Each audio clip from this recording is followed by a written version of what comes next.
आप फैसला करें अगर आप चाहते हैं कि ये कोर्ट आईनी अदालत रहे, वो कोर्ट सोच के साथ। आप मुझे बताएं कि ये कब एतराज़ ना होता।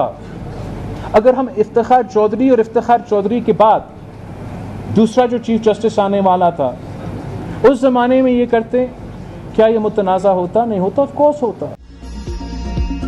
आईनी तरमीम की जदोजहद मौजूदा चीफ जस्टिस के लिए नहीं कर रहा।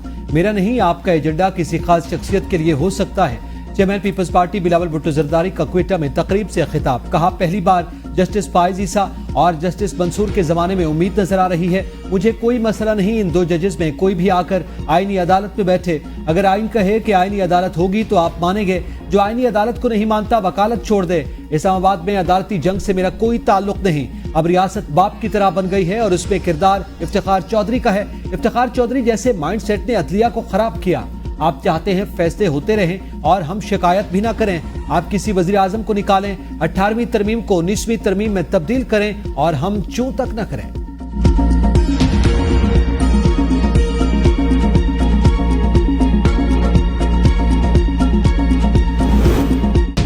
हुकूमत और पीपल्स पार्टी की नजरसानी अपील की हिमायत, पीटीआई की मुखालिफत। चीफ जस्टिस काजी फाइज ईसा ने इस्तफसार किया, नजरसानी की मुखालिफत कौन कर रहा है? बैरिस्टर अली जफर ने कहा, बानी पीटीआई का वकील हूँ लेकिन नोटिस ताहाल मौसूल नहीं हुआ।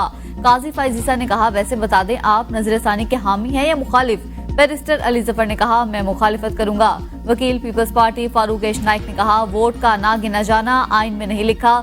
अगर वोट गिना ही ना जाए तो मतलब है मैंने कुछ गलत नहीं किया। इन्हराफ का इत्तलाक तब होगा जब वोट गिना जाएगा। चीफ जस्टिस ने कहा, फैसले में जिन मुल्कों के फैसलों का हवाला है वहाँ इन्हराफ की सजा का भी बताएं। पार्लिमानी जमहूरियत की माँ बरतानिया है, वहाँ की सूरत हाल बताएं। फरीकैन ये भी बताएं क्या सदारती रेफरेंस और 184(3) की दरख्वास्तों को यकजा किया जा सकता है?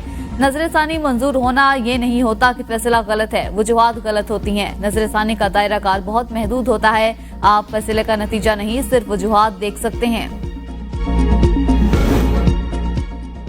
सदारती रेफरेंस पर सिर्फ राय दी जा सकती है, फैसला नहीं। फैसले में यह कहां लिखा है वोट ना गिने जाने पर बंदा नाअहल होगा? चीफ जस्टिस के आर्टिकल 63(1) की नजरसानी अपीलों पर रिमार्क्स। कहा, फैसला तो मामला पार्टी सरबराह छोड़ रहा है। पार्टी सरबराह की मर्जी है, वो चाहे तो नाअहल ना करे। पार्टी सरबराह अगर डिक्लेरेशन नाअहली का भेजे ही ना तो क्या होगा? क्या फैसले में कहा गया वोट देने और न गिने जाने पर फौरी नाअहली होगी? अदम एतमाद में अगर वोट गिना ही नहीं जाए तो वजीर आजम हटाया ही नहीं जा सकता। इसका मतलब है आर्टिकल 95 तो गैर फाल हो गया। अगर वोट गिना न जाए तो फिर बजट पार्लियामेंट से मंजूर होने की शर्त क्यों है? वोटिंग की मशक होती ही इसलिए है कि गिना भी जाए। किसी जमात के कारकुन पार्टी सरबराह को पसंद न करें और उसे छोड़ना चाहें तो क्या किया जाएगा? क्या फैसला आर्टिकल 95 और 163 को मुतासर नहीं करता? जो लोग सियासी जमातें बदलते रहते हैं उन्हें जमीर वाला समझें या नहीं? वकील अली जफर का बेंच पर फिर एतराज। चीफ जस्टिस ने रिमार्क्स में कहा, इस वक्त right of ordinance attorney general है, आप अपनी नशिस्त पर बैठें, आपको भी सुनेंगे। समाअत मुलतवी। अली अमीन गंडापुर की अडियाला जेल में बानी पीटीआई से मुलाकात। वजीर आला अली अमीन गंडापुर मीडिया से गुफ्तगू किए बगैर वापस रवाना हो गए। कॉन्फ्रेंस रूम में कराई गई मुलाकात 1.25 घंटा तक जारी रही। मुलाकात में 4 अक्टूबर को इस्लामाबाद डी चौक एहतजाज, 28 सितंबर के रावलपिंडी एहतजाज पर भी बातचीत। मुल्क की पार्टी सियासी सूरत हाल पर मुशावरत। बानी पीटीआई ने अली अमीन को इस्लामाबाद में एहतजाज की कॉल का ऐलान करने और स्ट्रेटजी बनाने का हुक्म दे दिया। अली अमीन इस्लामाबाद एहतजाज के मेजबान और मुंतजिम होंगे। डी चौक पर कारकुनान कैसे और कितने बजे पहुंचेंगे, स्ट्रेटजी अली अमीन बनाएंगे। पार्टी के मुताबिक डी चौक एहतजाज में पीटीआई का कोई एमएनए शिरकत नहीं करेगा। डी चौक एहतजाज में तमाम तर क़यादत एमपीएस के हाथों में होगी। अली अमीन तमाम एमपीएस के साथ मिलकर डी चौक पहुंचने का हतमी ऐलान करेंगे। अली अमीन के ऐलान न करने तक पार्टी की जानिब से बाकायदा किसी एहतजाज का ऐलान नहीं किया जाएगा। सदर नून लीग नवाज शरीफ की वज़ीर आला ऑफिस आमद। मरियम नवाज की ज़ेर सदारत अहम इजलास में शिरकत। पंजाब के तरक्याती मनसूबों बारे हिकमत अमली पर गौर। वज़ीरा की वज़ीर आला मरियम नवाज और नवाज शरीफ को जारी मनसूबों से मुताल्लिक़ ब्रीफिंग। नवाज शरीफ की अवामी रिलीफ के मनसूबों पर तवज्जो मरकूज करने की हिदायत।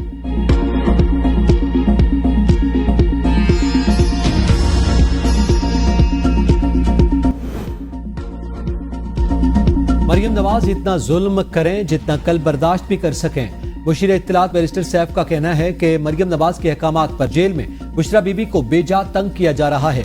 बापर्दा खातून की कैमरों के सामने तलाशी लेकर तज़हीक की जा रही है। बुशरा बीबी बानी पीटीआई के साथ डटकर खड़ी हैं। मरियम नवाज को जाली हुकूमत में खवातीन पर जुल्म के पहाड़ तोड़े जा रहे हैं। मरियम नवाज के फरिश्तों को भी खबर नहीं, बुशरा बीबी अडियाला जेल के किस सेल में है। वज़ीर इत्तलात पंजाब अस्मा बुखारी का बैरिस्टर सैफ के बयान पर रद्द-ए-अमल, कहा झूठ बोलना और सनसनीखेज खबरें बनवाना बुशरा बीबी का पुराना शौक। बुशरा बीबी को जेल में उनके शोहर की तरह बी क्लास सहूलियात दी गई हैं। मरियम नवाज ने जेल की सख्तियां बर्दाश्त की, लेकिन कभी औरत कार्ड का इस्तेमाल नहीं किया। आप अपनी सियासी दुकान चमकाने के लिए रोज मरियम नवाज का नाम मत लिया करें।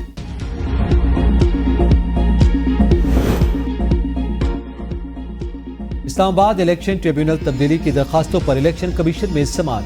दौरान समाअत तारिक फजल चौधरी के वकील और शुएब शाहीन में नोक-झोंक। वकील ने कहा, हमारा बुनियादी एतराज ये है कि हमें ट्रिब्यूनल पर यकीन नहीं। शुएब शाहीन ने कहा, इस तरह मुझे कमीशन पर एतराज है, क्या कमीशन काम करना छोड़ दे। चीफ इलेक्शन कमिश्नर की 3 उम्मीदवारों को अलग अलग दरखास्तें दायर और टाइटल तब्दील करने की हिदायत। कहा, आप नहीं चाहते हम इन दरखास्तों को सुनकर फैसला करें, क्या करें, मुस्तरद कर दें। कल तक का वक्त है, दरखास्तों में तरमीम और दुरुस्तगी करके जमा करवाएं। अंजुम अकील खान की वकला ने तरमीम शुदा दरखास्त कमीशन में जमा करवा दी। समाअत जुमे तक मुलतवी।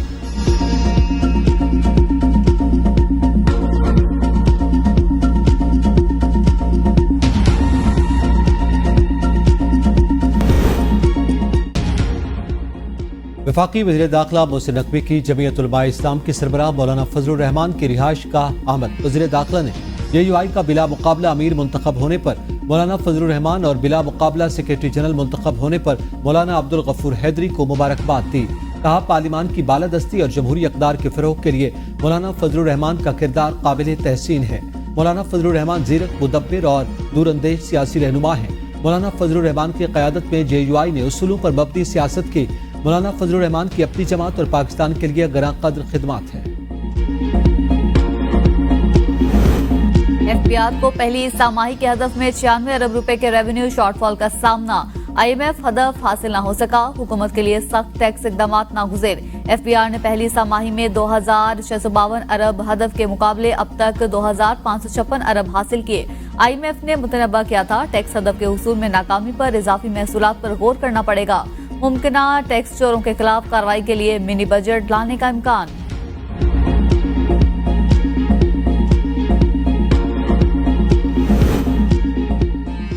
मुल्क में सबसे ज्यादा टैक्स रिटर्न्स फाइल करने का नया रिकॉर्ड कायम। मुल्क की तारीख में पहली बार 35 लाख से ज्यादा इनकम टैक्स गोशवारे जमा।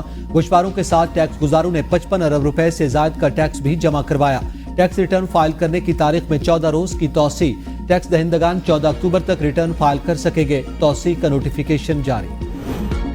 IMF की कौमी मालियाती मुआहदे पर इत्तफाक राय की शर्त। पंजाब, खैबर पख्तूनख्वा और बलोचिस्तान ने मुआहदे के निकात पर मशरूत इत्तफाक कर लिया। सूबा सिंध मुआहदे के निकात पर ताहाल मुतमईन न हुआ। बेनजीर इनकम सपोर्ट प्रोग्राम के लिए फंड्स का बोझ सूबों पर डालने की शर्त खत्म। सूबाई नौयत के मंसूबे सूबों के हवाले करने की शर्त में भी नरमी।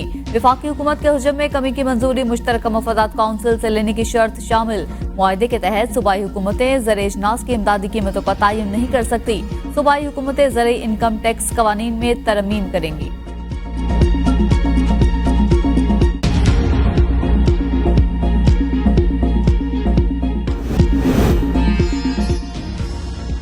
Chairman HEC doctor Mukhtar Ahmed की दोबारा तयनाती के खिलाफ दरखास्त पर समाअत। चेयरमैन HEC ने जवाब जमा करवाने के लिए वक्त मांग लिया।